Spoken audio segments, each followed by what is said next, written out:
Hello CS executive वाले tax के बच्चों, आपकी तैयारी कैसी चल रही है? आई नो अच्छी चल रही होगी। चलो फटाफट एक पॉइंट डिस्कस करते हैं। कौन सा पॉइंट है बेटा?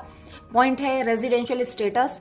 इसमें बेटा दो कंडीशन है, 182 डेज और more in relevant previous year, या फिर क्या कंडीशन है, 60 डेज और more in relevant previous year and 365 days और मोर। कौन से ईयर में बेटा? जो रेलेवेंट प्रीवियस ईयर है उसे नहीं देखना, उससे पहले वाले 4 सालों में अगर ये दोनों कंडीशन फुलफिल कर रहा है तो भी वो रेजिडेंट माना जाएगा। अब एक और चीज देखना, क्या देखनी है बेटा कि ये जो पर्सन है जिसका रेजिडेंशियल स्टेटस चेक कर रहे हो आप, कि ये पर्सन कहीं इंडियन शिप का क्रू मेंबर तो नहीं है, पहली कंडीशन।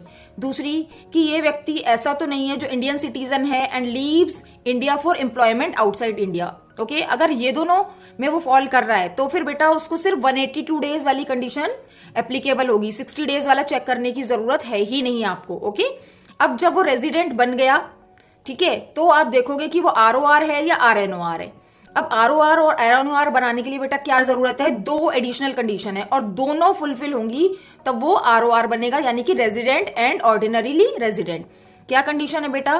कि वो 2 प्रीवियस ईयर, मतलब 10 जो प्रीवियस ईयर हैं उसके, उनमें से 2 प्रीवियस ईयर में वो रेजिडेंट बन चुका है एंड जो 7 प्रीवियस ईयर हैं उसके, रेलेवेंट प्रीवियस ईयर से पहले वाले, उन 7 ईयर्स में वो 730 डेज, टोटल 730 डेज वो इंडिया में रहा हो, तो वो क्या बन गया बेटा? आरओआर बन गया।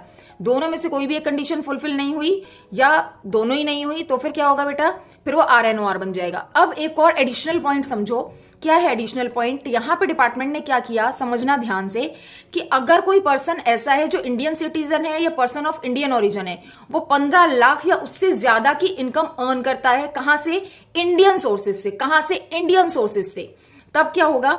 और वो पर्सन कहीं और टैक्सेबल नहीं हो रहा है, चाहे डोमिसाइल की वजह से हो, रेजिडेंस की वजह से हो, कहीं और टैक्सेबल वो पर्सन नहीं है, वो इनकम्स की टैक्सेबल नहीं है और 15 लाख से ज्यादा वो अर्न कर रहा है, तो उसे डीम्ड आरएनओआर बना देंगे इंडिया में, यानी कि उसकी वो इनकम इंडिया में टैक्सेबल हो जाएगी।